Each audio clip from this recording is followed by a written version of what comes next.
Good morning everyone. तो alternating currents में हम लोगों ने बेसिक प्रॉपर्टीज देखी अल्टरनेटिंग करंट की। पहले हम लोगों ने रेजिस्टेंस के अक्रॉस लगाया, फिर इंडक्टर के अक्रॉस, फिर कैपेसिटर्स के अक्रॉस, और उसके बाद हम लोगों ने देखा करंट और वोल्टेज के बीच का फेज गैप। तो हम लोगों ने रेजिस्टेंस के केस में देखा कि कोई भी फेज गैप एग्जिस्ट नहीं कर रहा है, पर इंडक्टर और कैपेसिटर के केस में एक फेज गैप एग्जिस्ट करती है पाई/2। इंडक्टर्स के केस में हमारा वोल्टेज लीड कर रहा होता है, करंट हमारा बैक में रहता है। कैपेसिटर के केस में करंट हमारा जो लीड कर रहा होता है, वोल्टेज हमारी पीछे चल रही होती है, और फेज गैप कितना होता है हमारा पाई/2। फिर हम लोगों ने देखी रेजोनेंस का कंडीशंस क्या होता है। ठीक है। और रेजोनेंस के कंडीशंस के बाद हम लोगों ने देखे कि what are the quality of resonance. ठीक है, यानी कि क्वालिटी जो रेजोनेंस अकर करवा रहे हैं उसके क्वालिटीज को हम लोग कैसे मेंटेन कर सकते हैं। इसके बाद हमारा जो नेक्स्ट टॉपिक है, वो हमारा नेक्स्ट टॉपिक है ट्रांसफार्मर। ठीक है, working of a transformer, type of वो ट्रांसफार्मर। ठीक है, तो वो सारी चीज़ों को हम लोग पढ़ने की कोशिश करेंगे। तो शुरू करते हैं, व्हाट इज ट्रांसफार्मर। तो ट्रांसफार्मर जो आप देखते हो इन जनरल लाइफ में, वो बेसिकली उसमें दो तरह के कॉइल्स होते हैं। एक एल, मतलब एक सोलोनाइड इधर होता है, दूसरा सोलोनाइड इधर होता है। ठीक है, ये एक तरह की कॉइलिंग हो गई। एक दूसरा कॉइलिंग कैसे हो गया, तो फर्स्ट ये कॉइल हो गया, एंड सेकेंड ये कॉइलिंग हो गया। मतलब एक के ऊपर दूसरा ही बाउंड किया हुआ रहता है, या फिर सेपरेट सेपरेट बॉन्डिंग किया हुआ होता है। ठीक है, पर जो वर्किंग कंडीशंस होता है वो एग्जैक्टली सेम होता है। चलिए, जो हम लोगों ने डायग्राम ड्रॉ किया है, ठीक है, उसके बेसिस पे देखते हैं what is the working of transformer. बाकी प्रिंसिपल सेम रहेगा। ठीक है, तो लेट, ये कॉइल है, ये सेकेंड कॉइल है। सेकेंड कॉइल है, इसको हम लोगों ने नाम दिया सेकेंडरी, इसको नाम दिया हम लोगों ने प्राइमरी। इसके अक्रॉस जो अल्टरनेटिंग करंट है वो हमारा IP. IP is the primary current. इसके अक्रॉस जो वोल्टेज है वो हमारा वीपी, प्राइमरी वोल्टेज। तो सिमिलरली आईएस, ठीक है, current across secondary, PS voltage across secondary. ठीक है, और let NP be the number of turns in primary, and NS be the total number of turns in NS. ठीक है, in secondary. ठीक है, एनपी हमारा टोटल नंबर ऑफ टर्न्स है primary का, एनएस हमारा टोटल नंबर ऑफ टर्न्स है secondary का। ठीक है। ओके, तो अब हम लोग क्या जानते हैं कि, थोड़ा सा बस ध्यान देते, अब हम लोग क्या जानते हैं कि फ्रॉम फ्राडेज लॉ क्या कहती है कि इंड्यूस्ड ईएमएफ, इंड्यूस्ड ईएमएफ है, उसको ईएमएफ मतलब वोल्टेज ही होता है, तो हम लोग उसको चाहें तो वी लिख सकते हैं। तो induced EMF is equals to minus d phi B by D t.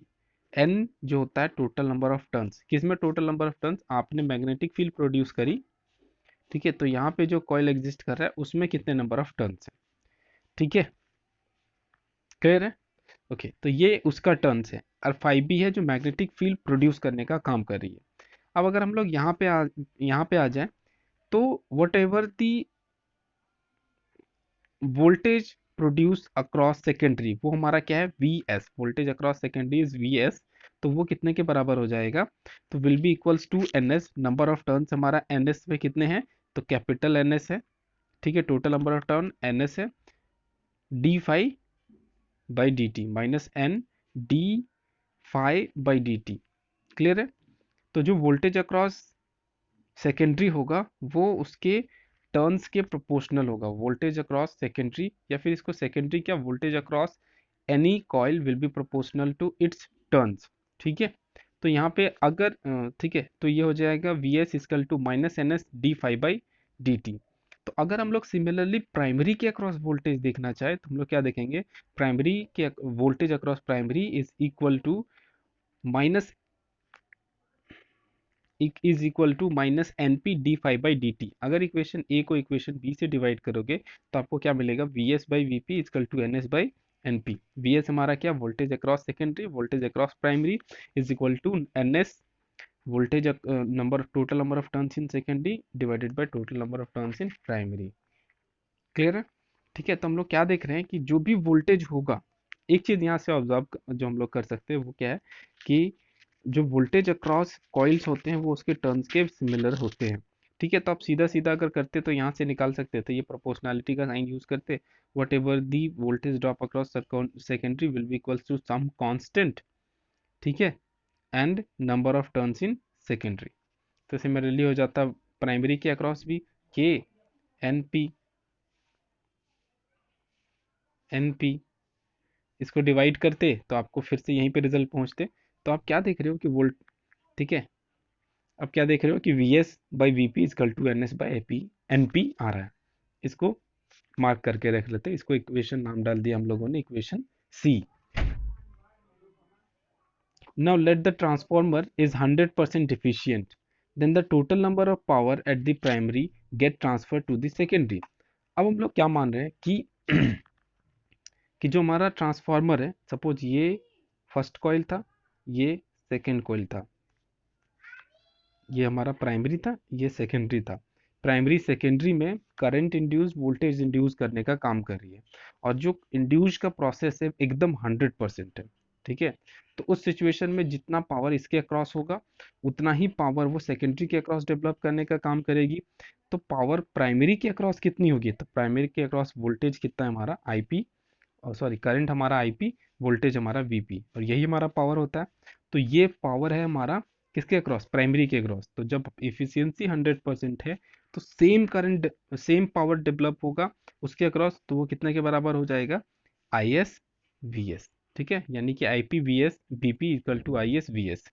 तो हम लोगों को, अगर हम लोग एक एजम्पशन लेते हैं तो उस एजम्पशन से हम लोगों को ये मिलता है, इससे हम लोग को मिलता है I P by I S is equal to V S by V P, ठीक है। और V S by V P किसके बराबर था, तो N S by N P के बराबर था, यानी I P by I S is equal to N S by N P.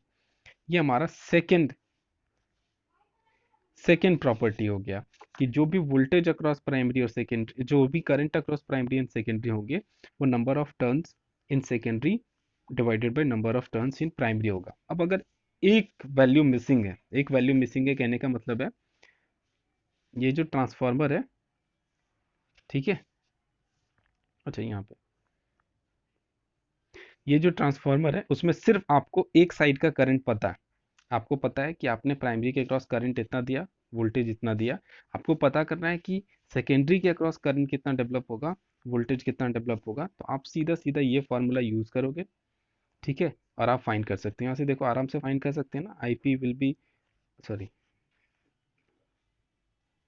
Current across secondary will be equals to N P by N P by N S into I P, हो गया ना। तो जब हम लोगों ने ये पूरा फार्मूला डिराइव कर लिया, तो हम लोग क्या देख रहे हैं कि जितने नंबर ऑफ टर्न्स होंगे उसके हिसाब से हम लोग डिसाइड कर सकते हैं कि प्राइमरी के अक्रॉस जो करंट है वो, ठीक है, सेकेंडरी के अक्रॉस कितना कितना डेवलप होगा। अगर हम लोग, ठीक है, यहाँ तक क्लियर है, ओके।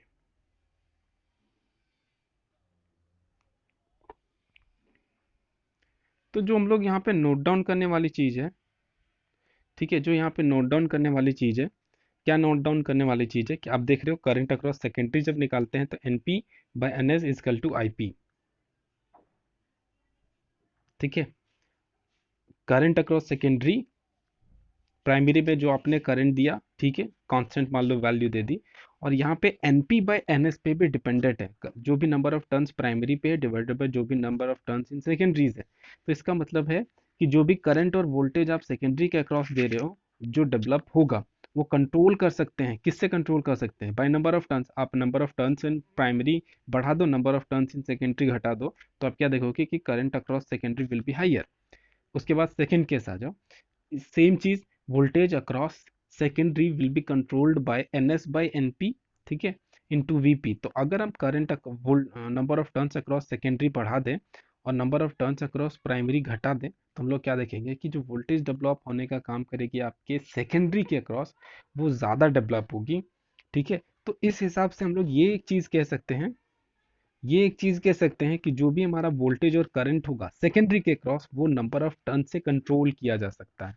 और यही हमारा बेसिक प्रिंसिपल है ट्रांसफार्मर का। ट्रांसफार्मर्स, ठीक है, इसके बेसिस पे दो तरह के ट्रांसफार्मर होते हैं, ट्रांसफार्मर हो जाते हैं हमारा, एक स्टेप डाउन ट्रांसफार्मर हो जाता है, एक हमारा स्टेप अप ट्रांसफार्मर हो जाता है। ठीक है। तो नेक्स्ट क्लास में हम लोग देखेंगे what are the step up transformer, step down transformer, और देखेंगे कि क्या इफिशियंसी 100% पॉसिबल है।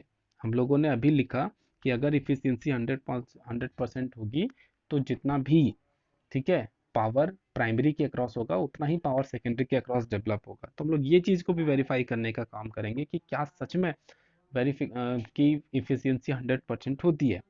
ठीक है। ओके, ठीक है, तो आगे नेक्स्ट क्लास में पढ़ते हैं ट्रांसफार्मर का सेकंड पार्ट।